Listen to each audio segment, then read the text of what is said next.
अस्सलाम वालेकुम, मेरा नाम है मकबूल अहमद और आप देख रहे हैं बनारस की आवाज़ न्यूज़ चैनल। एक बार फिर हम जलालीपुरा क्षेत्र में आ चुके हैं और इस समय हम लोग बकरीदुई चाय वाले के पास सामने कुछ लोग चौधरा बैठे हैं, उनसे बात करते हैं कि बीते 4 नवंबर को शायद आए थे ना, 4 नवंबर को अल्पसंख्यक कल्याण मंत्री जनाब दानिश अंसारी साहब आए थे और उन्होंने बुनकर की समस्याएं सुनी। इस दौरान बुनकर जागरूकता एकता मंच के बैनर तले कुछ लोगों ने अपना लेटर दिया, संगठन के लोगों ने अपना लेटर दिया और बात करते हैं कि क्या लेटर में उनकी मांगे हैं और बुनकर जागरूकमंद क्या मांग रखते हैं बुनकरों की जो जटिल समस्याएं हैं बिजली सब्सिडी के विषय पर। उससे पहले अपना नाम बताइए जनता को। मैं बिस्मिल्लाह अंसारी, बुनकर एकता जागरूक मंच का नायब सचिव हूँ। बीते दिनों जो इधर साहब आए थे दानिश साहब, क्या अपने लोगों ने प्रस्ताव उनके पास रखा, क्या मांगे हैं? देखिए, दानिश साहब गुलिस्ता स्कूल में जिस समय आए थे, मैं भी अपना बुनकरों का प्रतिनिधि मंडल लेकर पहुंचा था। हम लोगों ने जो अपनी मांग में जो खास तौर पे दी है, उसमें ये दिया गया है कि मतलब जो पुरानी व्यवस्था 2006 से चलती रही, इसको बहाल किया जाए। और आपने वादा भी किया था कि मैं अगली सरकार जो थी, पूर्व में जो सरकार थी, मैं उससे भी अच्छा और बहुत बढ़िया व्यवस्था देंगे। तो ये व्यवस्था मैंने उसको फिर से दोहराया है और मांग हमारी ये है कि जो फ्लैट रेट हम लोगों का जो इतना बढ़ चढ़ के आया है, जो 400 रुपया पर मशीन है, मैंने मंत्री जी से डायरेक्ट मैं कहा कि मंत्री जी, ये गरीब बुनकर पैसा इतना दे नहीं पा रहा है, ये गरीब के बस की बात नहीं है। क्योंकि आज हालात इतने बेकार हो चुके हैं महंगाई के लेकर, जगह जगह जैसे चिकन के नाम पर, अवैध वसूली के नाम पर तरह तरह की परेशानियां हैं। तो मंत्री जी, इसको जहां कम से कम हो सके आप इसको कम करा दीजिए। बुनकर आपका आभारी रहेगा। मैं आपका धन्यवाद अदा करता हूं। तो दानिश आजाद साहब ने कहा कि घबराइए मत, मुख्यमंत्री बुनकरों के लिए बहुत अच्छी पहल कर रहे हैं। मैं वादा करके जाऊंगा कि यहाँ से जब भी जाऊंगा तो मुख्यमंत्री जी से डायरेक्ट वार्ता करूंगा। और उन्होंने कहा है कि जो रेट बढ़ा हुआ है, ये मेरे जानकारी में है, पूरे उत्तर प्रदेश से एक आवाज उठ रही है कि रेट बहुत ज्यादा लगा दिया गया है, जो जमा नहीं हो पा रहा है। तो इसी के लेकर हमने अपना मोमेंटम दिया था, तो मंत्री जी ने ध्यान दिया है। आगे भी देखना है कि इंशाल्लाह, उम्मीद तो हम लोग लगाए बैठे हैं कि काम होगा। और रेट जो बढ़ा है ना, रेट से काफी परेशानियां हैं। महीना पूछता हम पैसा का इंतजाम कर नहीं पाते हैं। आज जो तरह तरह की बीमारियां चल रही है, डेंगू चल रहा है, मलेरिया चल रहा है, तरह तरह का वायरस जो चल रहा है, कोई ऐसा इलाका, कोई मोहल्ला जहाँ नहीं बचा है कि जहाँ लोग परेशान ना हो। काम धंधा बंद है, पैसा बिजली का हमको देना है, तो हम कहाँ से ला के देंगे।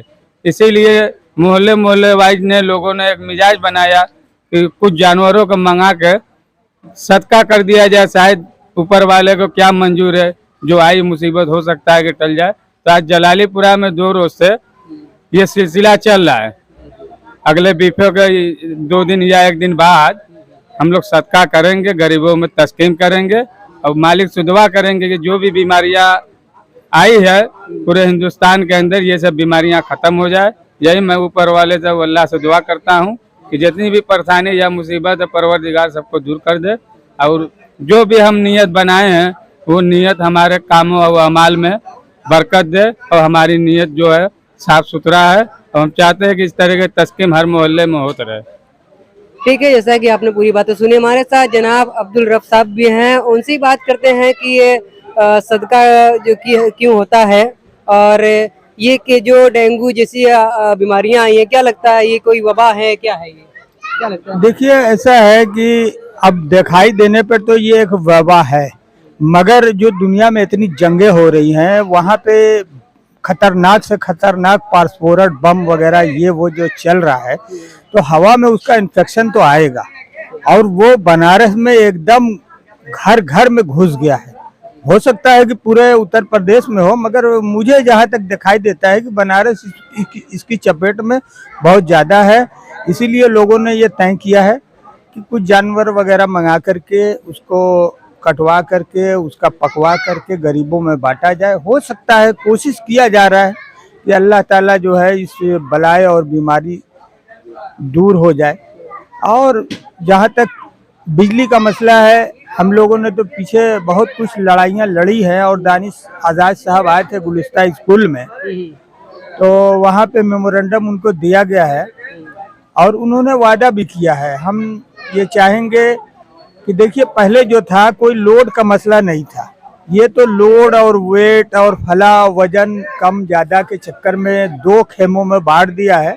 लड़ाई एक ही होना चाहिए, जिसको जितनी जरूरत है वो ले, और रेट कम होना चाहिए जैसे पहले चलता था। हम लोग की यही मांग है कि जिस तरीके से 2006 का जो था सिस्टम, उसी तरीके से चला जाए। योगी जी ने कहा था कि मैं पूर्व की जो सरकारें थी उनका मकसद ये था कि मुलायम सिंह की जो सरकार थी उससे मैं सस्ता और अच्छा व्यवस्था दूंगा। तो फिलहाल तो अभी दिया नहीं, अभी तो रेट ऐसा लगा दिया है कि आदमी उसी में मरने और जीने के कगार पे हो गया है।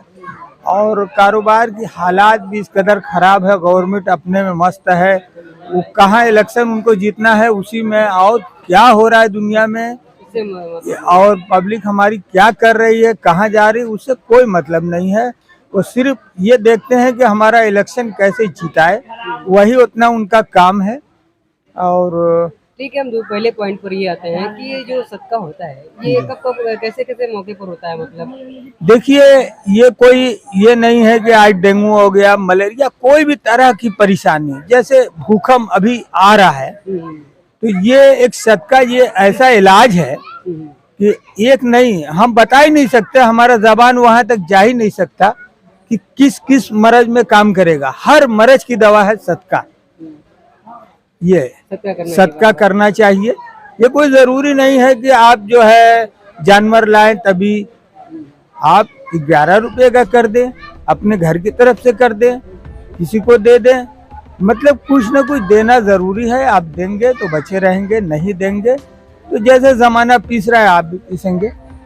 और ये जो सदका होता है जो मोहल्ले वाइज, उसमें ये है कि चाहे हिंदू हो या मुसलमान हो या कोई भी हो, उससे कोई मतलब नहीं है। जो इसका फायदा मिलेगा तो सबको बराबर से मिलेगा। ये सदका का मेन मकसद, मेन पॉइंट यही है।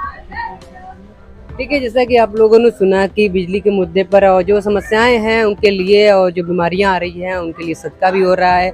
और जो बुनकर जागरूकता एकता मंच जो है, उन्होंने क्या अपना प्रस्ताव रखा है, क्या मांगे रखी हैं जनाब दानिश आजाद साहब के पास। तमाम संगठनों की एक मांग हो, ये हम अपने चैनल के माध्यम से मांग करते हैं कि तमाम संगठन एक ही मांग दे ताकि सरकार को फैसला लेने में ज़्यादा देर ना हो। मिलते हैं अगली रिपोर्ट के साथ। कैमरामैन शमशेर अंसारी के साथ ब्यूरो चीफ मकबूल अहमद अंसारी की वाराणसी के जलालीपुरा से रिपोर्ट।